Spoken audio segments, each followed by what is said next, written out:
Hello friends, வணக்கம். I am Prithiv Sethu. இது வரைக்கும் பிரித்திவ் சேது சேனல் சப்ஸ்கிரைப் பண்ணலைன்னா தயவுசெய்து சப்ஸ்கிரைப் பண்ணுங்கள். இந்த வீடியோ பாருங்கள், பிடிச்சிருந்தா லைக் பண்ணுங்கள். நண்பர்களுக்கும் உறவினருக்கும் ஷேர் பண்ணுங்கள்.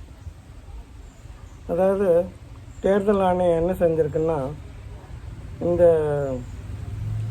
வாக்காளர் பட்டியலில் இருக்கிற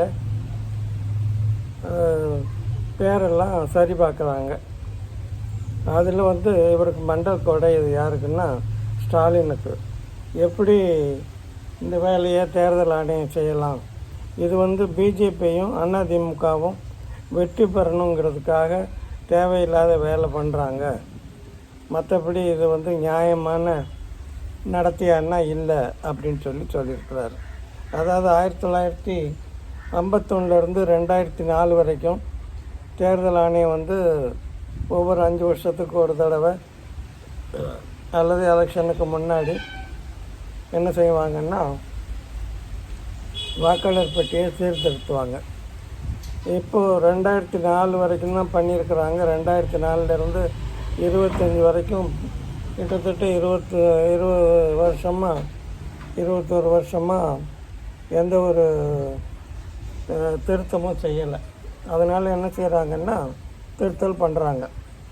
பீகாரில் பண்ணாங்க, மற்ற மாநிலங்களில் பண்ணாங்க.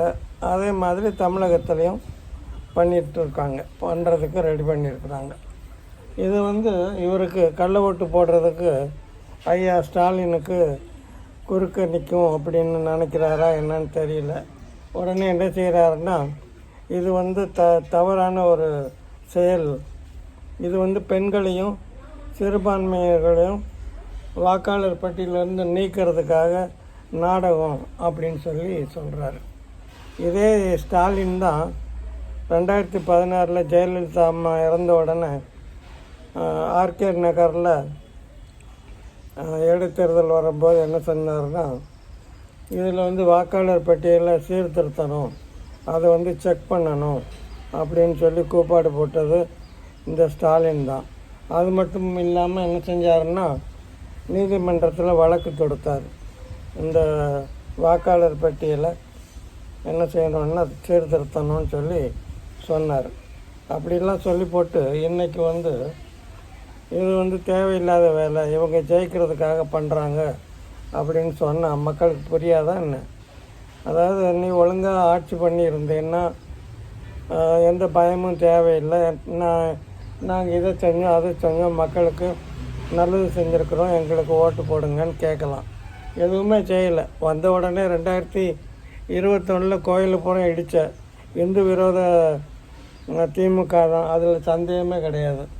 அதே மாதிரி எவ்வளோ முடியுமோ அவ்வளவு தேவையில்லாத விஷயங்களெல்லாம் பண்ணிங்க.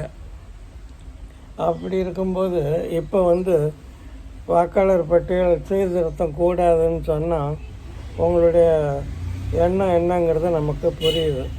மண்டை குடஞ்சி போய் அலையிறீங்க. உங்களுடைய வேண்டுகோளெல்லாம் மத்திய சர்க்காரும் தேர்தல் ஆணையமும் கண்டிப்பாக கேட்காது, நிராகரிச்சிடும். அதனால் இந்த 2026 உங்கள் கதை முடிஞ்சது. சந்தோஷமாக ஏற்கனவே கொள்ளையடித்த காசு இருக்குது, அதை வச்சுட்டு நிம்மதியாக தூங்கிக்கிட்டு இருங்க. அதுதான் மக்கள் உங்களை சொல்கிற ஒரு விஷயமா இருக்குது. இந்த வீடியோ பிடிச்சிருந்தா லைக் பண்ணுங்கள். நண்பர்களுக்கும் உறவினருக்கும் ஷேர் பண்ணுங்கள். மீண்டும் வேறொரு வீடியோவில் சந்திக்கலாம். நன்றி, வணக்கம்.